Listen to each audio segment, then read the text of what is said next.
It's not always necessarily true that the best player gets selected number one. A lot of times, if it's really close, teams are going to go with the guy that produces the points, and that's the quarterback. But I like Quinnen Williams. I believe he's the best interior D lineman to come along since Aaron Donald. He puts you in the mind of the Aaron Donald and the Warren Sapps, the guys that are around 6 foot tall. The first thing when I look at an interior lineman, I want to know, is he explosive? I need him to be able to jump off the ball.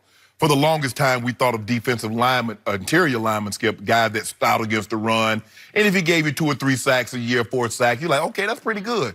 But then here come the guys, the Warren Sapps, the Johnny Randalls, the guys that were in the double digits. And then here come Aaron Donald, takes it to a whole new level. He gets to 20. Quinnen Williams has that kind of ability. He plays downhill. He can change the line of scrimmage in an instant. The tackle for losses, 19 tackle for losses last year.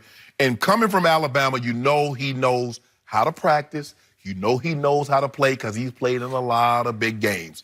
I believe with him, coming from that factory down in Alabama and looking at the way the game is played now, all things being equal, I think I would rather have an interior D lineman that can get to the quarterback as opposed to an edge rusher for the simple fact he's closer.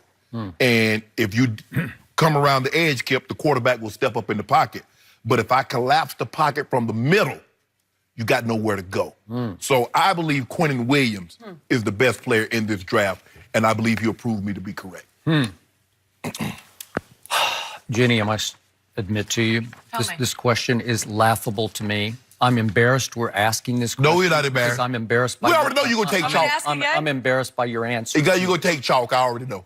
Chalk it's not even chalk. It's just, if Kyler Murray is as great as I think he is and will be in the National Football League, he'll be 50 times more valuable than anybody else on the board. Anybody else. Unless you can assure me that Quinnen Williams is Reggie White. If he's Reggie White, even though there are times Reggie White even disappeared a little bit against Dallas, but I don't know. Will he have Lawrence Taylor impact? If you can assure me that Quinnen Williams is going to completely disrupt every offense he ever faced. Well, if you're going to assure me that he's going to be Tom Brady, well, then all bets are off. Are you going to assure me that? I'm just going to assure you he's going to be really good. That's not good enough for the number one overall pick. Well, he's capable of winning. I don't know how good his team is going to be, but he's capable of winning multiple Super Bowls. That's how gifted he is, because all he did was win 3 straight Texas State high school football championships. All he did at Oklahoma, think about this. He was following a Heisman Trophy winner who went #1 overall. You don't think that's pressure cooker pressure? You don't think those are the biggest shoes to fill you could ever step into at the University of Oklahoma? Jenny's been there. I grew up there going to those games. The pressure in that city, in that state, is just suffocating, especially on the quarterback. And what did he do? Baker Mayfield had arguably the greatest statistical year in the history of college football. He'd actually had them back-to-back years. He led in QBR back-to-back. Kyler Murray took it up a whole nother level and had the greatest, an even greater statistical year than Baker Mayfield had. And they lost 1 game, and Kyler Murray was extraordinary in that 1 game and threw 4 touchdown passes and had over 500 yards of total offense against Texas. So to me, I saw nothing but great.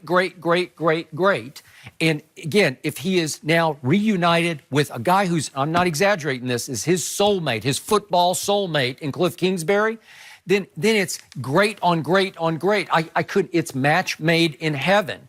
And look, he's 50 times better than anybody just by virtue of the position he plays. Everybody's looking for a quarterback. Well, we understand right? those skills. Okay, but think about this. Think of the desperation you're about to witness tonight. Live, national TV. You're going to watch desperation on the part of the Giants, the Broncos, the Dolphins, the Redskins, and probably 3 or 4 other teams, because they're all looking for a quarterback. Because you can't even compete in this league without a quarterback unless you have the 2000 Ravens defense and Trent Dilfer's just okay at quarterback. Or the 02 Bucks. I was going to say Derek Brooks, the great Derek Brooks. If you have Brad Johnson in that defense, you got a shot. Yes. Or we can keep going to Jim McMahon and the '85 Bears. Jim you need Hall of Fame. Basically, what you're saying, if you have a subpar quarterback, you need Hall of Famers on the other side of the ball.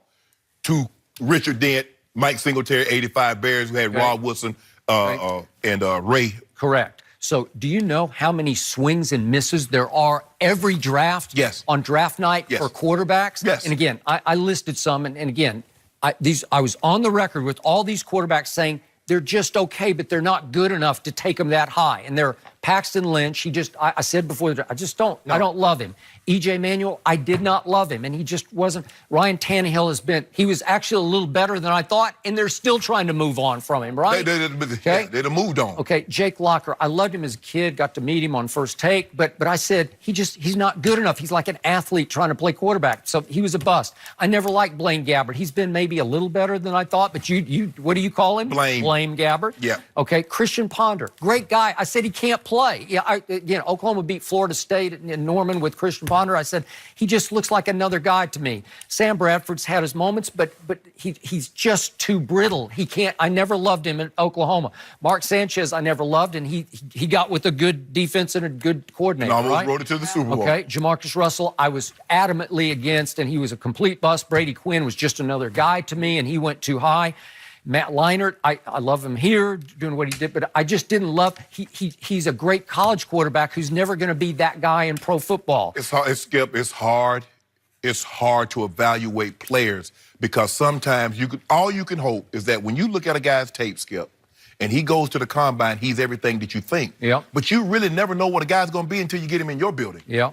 Because we've seen some of the all-time great college players, Skip, do what they need to do at the combine. They test off the board in the interview room. Speaking of that, I nicknamed this player Kyle, I should have been a bowler, because he should have been a bowler. And he was a great kid. And remember, at his pro day at Cal, he was on his knees and threw it through the goalpost, right? Yes. Okay. Well, that's extraordinary. But does it translate into playing quarterback? It does not. It does not. And so everybody loved him, and he's rocketing up the draft boards, the mock drafts, and you're just wasting your time. You're wasting your pick. So a lot of that's going to happen tonight. Yes. But I believe heart and soul. I'm 1,000% sold on Kyler Murray. Can he beat Tom Brady? Who can beat Tom Brady? Whoa, well, there's only one and only. Can he be Peyton Manning? No, those are two. You just went to the very top. Can he be a top 10 NFL quarterback? Yes. But you want Quincy Williams to be Reggie White or LT. By virtue of the position. Yes. If Kyler Murray, let's just say this, he proves to be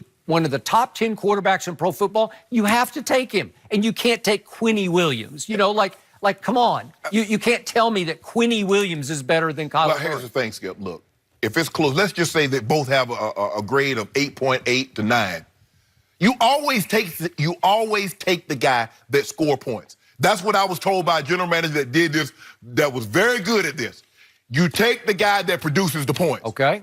All right. So you always go to, I mean, even if you know, you always going to take the quarterback. Yeah. You're going to take Tom, if they're coming out knowing what you know, you take Tom Brady over LT. Because he scores. I think LT is the greatest player to ever live.